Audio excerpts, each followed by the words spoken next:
안녕하세요. 단단한 브랜드 원민입니다.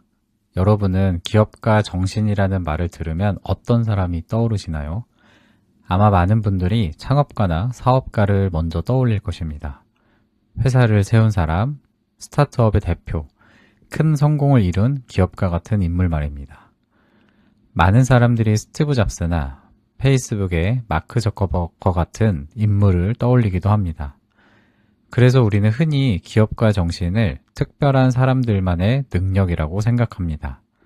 회사를 창업한 사람, 사업을 크게 키운 사람, 혹은 남들이 하지 못한 일을 해낸 사람들에게만 있는 자질처럼 말이죠.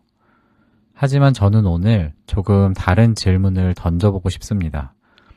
기업가 정신은 정말 그런 사람들만의 것일지 말입니다. 사업을 시작한 사람만 기업가 정신이 있는 걸까요? 가게를 연 사장님이나 회사를 세운 창업자만 기업가 정신을 말할 수 있는 걸까요? 저는 이제 그렇지 않다고 생각합니다. 오히려 지금 시대에는 기업가 정신이 특정 창업자만의 능력이 아니라 각자의 자리에서 일을 만들어가는 사람이라면 누구에게나 필요한 태도와 역량이 되었다고 봅니다. 자, 그렇다면은 먼저 기업가 정신이 무엇인지부터 생각해 보겠습니다.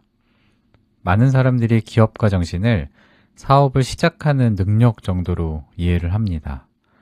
하지만 기업가 정신의 핵심은 단순히 회사를 만드는 행위에 있지 않습니다. 기업가 정신은 기회를 발견하는 능력에서 시작됩니다. 사람들이 그냥 지나치는 문제나 변화를 보고 여기에서 새로운 가능성이 있겠다라고 읽어내는 감각, 이것이 기업가 정신의 출발점입니다. 그리고 그 다음 단계는 자원을 새롭게 조합하는 능력입니다. 기업가 정신은 자원이 많다고 생기는 것이 아닙니다. 오히려 지금 가진 자원들을 다르게 연결하고 새로운 방식으로 활용하는 힘에서 나타납니다. 마지막으로 중요한 것은 실행입니다. 기회를 발견하고 아이디어를 떠올리는 것만으로는 아무 일도 일어나지 않습니다. 불확실한 상황에서도 실제로 움직여보는 태도가 있어야 합니다. 결국 기업가 정신은 세 가지 요소로 정리할 수 있겠습니다. 기회를 보는 눈, 자원을 새롭게 조합하는 능력, 그리고 불확실성 속에서도 실행하는 태도입니다. 여기에서 중요한 질문이 하나 더 생깁니다. 왜 제가 기업가 정신이라는 개념이 훨씬 더 많은 사람들에게 필요하다고 했을까요? 예전에는 기업가 정신이라는 말을 주로 창업이나 사업과 연결해서 이해했습니다. 가게를 열고 회사를 세우고 그것을 성장시키는 사람들에게 필요한 능력처럼 여겨졌죠. 하지만 시대가 바뀌면서 이 개념도 점점 확장되기 시작했습니다. 특히 디지털 기술과 인터넷 환경이 등장하면서 기업가 정신은 더 이상 특정 직업에만 묶여 있지 않게 되었습니다. 예전에는 사업이 작게 시작해서 점점 성장하는 방식이 일반적이었다면 지금은 처음부터 전 세계 시장을 대상으로 사업이 시작되기도 합니다. 플랫폼, 온라인 서비스, 개인 브랜드, 디지털 콘텐츠 같은 새로운 형태의 일이 등장하면서 기업가 정신은 훨씬 넓은 영역에서 나타나기 시작했습니다. 또한 과거에는 기업가를 혼자 세상을 바꾸는 영웅처럼 모사하는 경우가 많았지만 오늘날의 기업가 정신은 개인의 능력뿐 아니라 시장 환경, 기술 변화, 네트워크, 고객과의 관계 같은 다양한 요소 속에서 만들어집니다. 즉, 기업가 정신은 한 사람의 능력만으로 설명되는 것이 아니라 환경과 연결 속에서 발현되는 힘이기도 합니다. 자, 이 지점을 이해하기 위해 두 사람의 사례를 떠올려 보겠습니다. 먼저 스티브 잡스입니다. 그의 기업가 정신은 단순히 회사를 창업하는 데 있는 것이 아닙니다. 그는 사람들이 컴퓨터를 사용하는 방식을 완전히 다르게 바라봤습니다. 컴퓨터는 기술자만 사용하는 복잡한 기기가 아니라 누구나 사용할 수 있는 개인의 도구가 되어야 한다고 생각했습니다. 그 관점에서 아이폰과 아이패드 같은 제품이 탄생했습니다. 또 한 사람은 마크 저커버그입니다. 그는 단순히 웹사이트 하나를 만든 것이 아니라 사람들이 온라인에서 서로 관계를 맺는 방식을 새롭게 설계했습니다. 사람과 사람 사이의 연결이 디지털 공간에서 어떻게 확장될 수 있는지를 읽어낸 것입니다. 이 두 사례를 보면 기업가 정신의 핵심이 보입니다. 단순히 회사를 만드는 것이 아니라 세상을 바라보는 관점을 바꾸고 그 관점을 실제 서비스와 제품으로 만들어내는 것입니다. 그런데 중요한 사실은 이런 기업가 정신이 거대한 기업에게만 나타나는 것이 아니라는 점입니다. 저는 오히려 작은 가게와 로컬 단위에 있는 사업에서도 이러한 기업가 정신의 가치와 원리를 자주 봅니다. 예를 들어 동네에서 카페를 운영하는 사장님이 있다고 가정해 보겠습니다. 어떤 카페는 그냥 커피를 판매합니다. 하지만 어떤 카페는 동네 사람들의 아침 루틴을 설계합니다. 어떤 가게는 단순히 빵을 팔지만 어떤 가게는 동네 사람들이 머물고 교류하는 시간을 만들어냅니다. 겉으로 보기에는 똑같이 작은 가게처럼 보일 수 있지만 실제로는 전혀 다른 일을 하고 있는 것입니다. 하나는 상품을 판매하는 가게이고 다른 하나는 경험과 관계를 설계하는 공간입니다.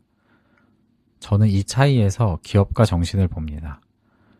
왜냐하면 그 사장님은 단순히 장사를 하는 것이 아니라 고객의 삶을 다시 바라보고 그 안에서 새로운 가치를 만들어내고 있기 때문입니다. 그렇다면 왜 지금 시대에는 창업을 하지 않는 사람에게도 기업가 정신이 필요할까요?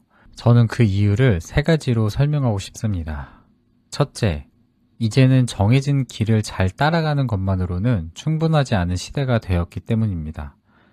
과거에는 조직 안에서 주어진 일을 성실하게 수행하는 능력이 중요한 경쟁력이었습니다. 하지만 지금은 산업 구조와 기술 환경이 빠르게 변하고 있습니다. 직장도 변하고 시장도 변하고 고객의 취향도 끊임없이 계속 바뀝니다. 이런 환경에서는 단순히 지시를 잘 따르는 능력만으로는 부족합니다. 문제를 새롭게 바라보고 기회를 발견한 능력이 더 중요해집니다. 둘째, 지금은 누구나 자신의 일을 스스로 설명해야 하는 시대입니다. 프리랜서와 자영업자는 물론이고 직장인도 마찬가지입니다. 나는 어떤 일을 하는 사람인가를 자기 언어로 설명할 수 있어야 합니다. 자신이 하는 일을 하나의 가치와 이야기로 만들 수 있는 사람이야 더 오래 경쟁력을 가질 수 있습니다. 셋째는 지금 불확실성을 다루는 태도 자체가 경쟁력이 되는 시대입니다. 예전보다 미래를 예측하기 어려운 환경 속에서 사람들은 스스로 길을 만들어야 하는 상황에 더 자주 놓이게 됩니다. 이런 환경에서는 변화를 두려워하기보다 변화 속에서 기회를 읽는 태도가 필요합니다. 그리고 이것이 바로 기업가 정신의 핵심입니다. 그래서 지금 시대에 필요한 기업가 정신을 세 가지로 정리하며 마무리를 하도록 하겠습니다. 첫째는 기회를 읽어내는 감각입니다. 변화 속에서 가능성을 발견하는 눈입니다. 둘째는 자원을 새롭게 조합하는 힘입니다. 지금 가진 것을 다른 방식으로 연결하여 새로운 가치를 만들어내는 능력입니다. 셋째는 맥락을 읽는 태도입니다. 내가 놓여있는 시장과 환경을 이해하고 그 안에서 자신만의 방향을 찾는 힘입니다. 결국 기업가 정신은 거창한 창업 이야기가 아닙니다. 그것은 세상을 조금 다르게 보고 지금 가진 것들을 새롭게 연결하고 그 속에서 자신만의 가치를 만들어가는 태도입니다. 그래서 오늘 이야기를 이렇게 정리하고 싶습니다. 기업가 정신은 더 이상 창업자만의 정유물이 아닙니다. 가게를 운영하는 사장님에게도 프리랜서에게도 직장인에게도 자기 브랜드를 만들고 싶은 개인에게도 필요한 태도입니다. 지금 시대는 주어진 길을 잘 따르는 사람보다 기회를 잊고 새로운 가치를 만들어내는 사람이 더 오래 살아남는 시대입니다. 그래서 우리가 붙잡아야 할 결론은 이것입니다. 기업가 정신은 더 이상 창업자만의 전유물이 아니라 각자의 자리에서 기회를 읽고 새로운 가치를 만들어내는 보편적 사고방식이자 실행 역량이라 할 수 있습니다. 자, 오늘은 이렇게 기업가 정신에 대해서 이야기를 나누어 봤습니다. 끝까지 들어주신 모든 분들께 감사의 말씀을 드리고요. 좋아요와 구독도 부탁드리겠습니다. 그럼 여기서 마치겠습니다.